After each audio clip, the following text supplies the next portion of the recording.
want to really go through my whole back workout, go through all my workouts, tell you what's really going on in my head, because unless I'm in like a hypertrophy stage or a strength stage, I don't really program right now because I'm not taking everything so seriously as I used to when I was competing and stuff. But I still do really try to structure all my workouts very strategically, and I want to implement and go with you guys and really show you guys what strategies, what tactics, what techniques I try to use when I'm training. So hopefully, even maybe like one piece of nugget if we can get out of this, then that's a win for me as a trainer to help you guys excel, help you guys do better on your fitness journey. I always start my workout, my back workout, with pull-ups, body weight pull-ups.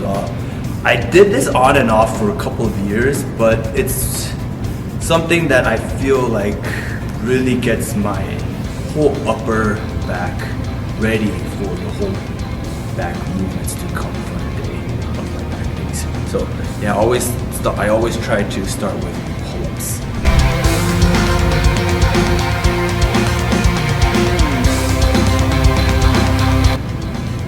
Pull-ups are always fun.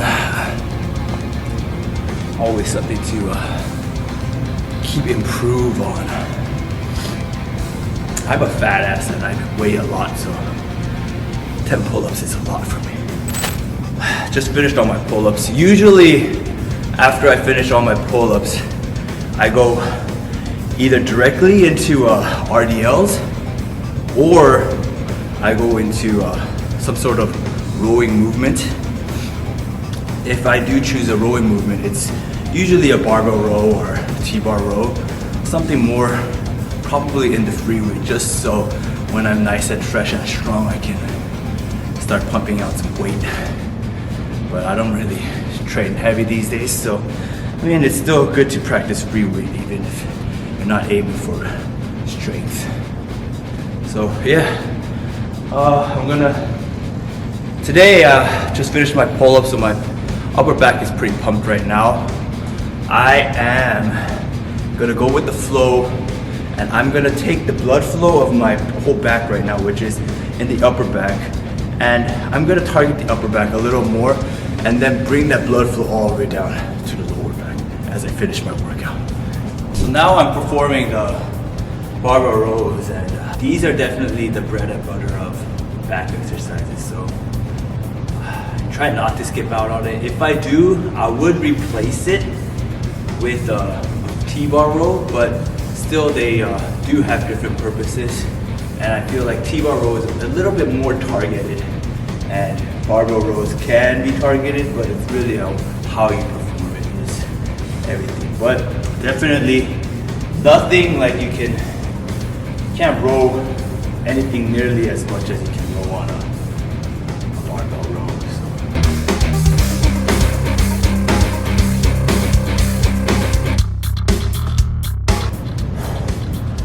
Try to go for anywhere from 8 to 12 reps in that zone somewhere. So a lot of problem that I do see when people perform the barbell rows is they're just too one motion with the pulling.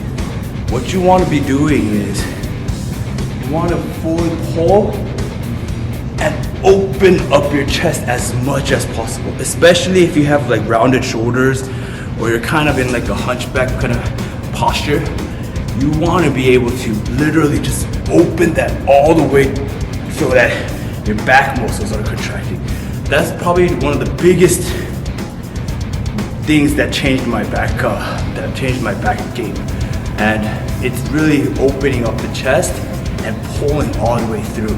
And if you do that correctly with the barbell rows, it's only when you open up correctly and pull all the way through where you can finally feel it in the lower lat, that meaty portion of your back. After I just finished my barbell rows, I'm gonna complement it with another row. And my favorite is this old breaking down machine at my gym, but nothing targets my lats and back like this machine. So this one is a classic. And so this one, same thing. It's a row, but now we have more support and we can anchor ourselves and put this pad here so that we can use it so that we're kind of like pushing against the pad with my chest, which will give me more support to squeeze my back muscles. So really try to do that when you're doing this. As I'm pushing with my chest, you still want to open up your chest. So if you don't open up your chest and then you kind of do it in like a hunchback kind of row, it will target your upper back ab traps more, but that's not what I'm trying to do right now. So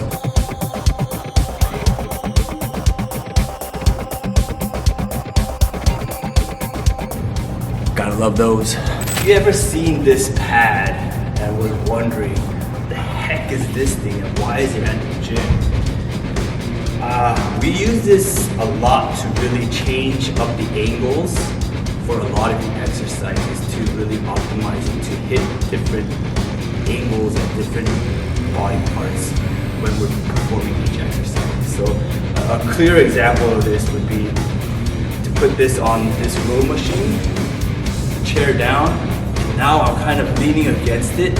So now it kind of becomes similar to my previous exercise where I was doing the chest supported row. But now this is now at a different angle and it's gonna target my middle back and my lower lats way more. So this is something how I biomechanically change up the angles, change up the form that we can do to hit different areas better than how you standardly originally perform the exercise. So that's kind of how I do it for this one. Here, feet flat on the ground, nice stretch, push your chest, and row.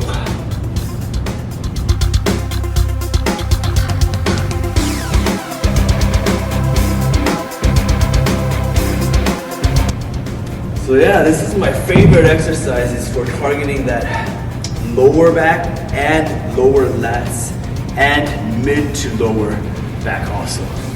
Great exercise. Lastly, I'm gonna finish off with lat pull downs now.